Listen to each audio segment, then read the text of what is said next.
For today's buttercream flower piping tutorial, I'm going to show you how to make one of my favorite spring flowers, the daffodil.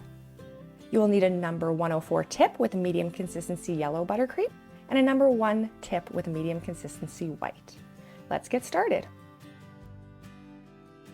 So with your 104 tip, you will want to put the narrow end at the center of your flower nail and the wide end facing out.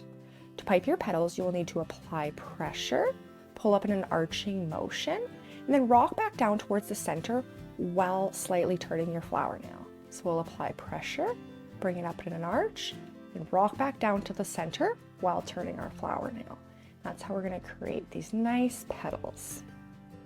My tip is almost touching the board to pipe these, but on the last one I'm going to lift it up slightly just so that I don't run the tip through that first petal.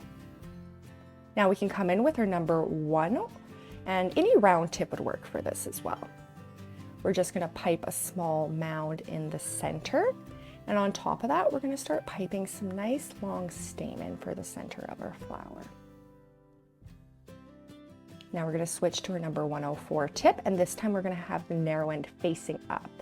So I'm going to tack that wide end right next to that mound I made. I'm going to apply pressure and spin my flower nail while wiggling the tip slightly to give a nice ruffled texture to the center cup of our daffodil. In order to put these onto a cake, you will need to let them set up for about 20 minutes in the fridge, but you can actually pipe these very easily directly onto cupcakes as well. So with the narrow end at the center and the wide end out, we'll apply pressure, arch up, and rock back down towards the center while turning our cupcake here to form our 6 daffodil petals. Come in with our number 1 tip, make a little mound, and pipe some stamen on top. I should mention that the center of a daffodil is actually yellow. I just chose to do it white because I wanted to add a little bit more color and variety to my finished flowers.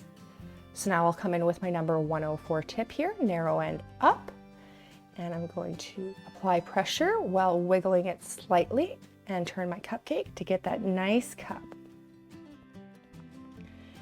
I would appreciate so much if you would like or subscribe, and I actually have a number of easy buttercream flower piping tutorials on my channel as well.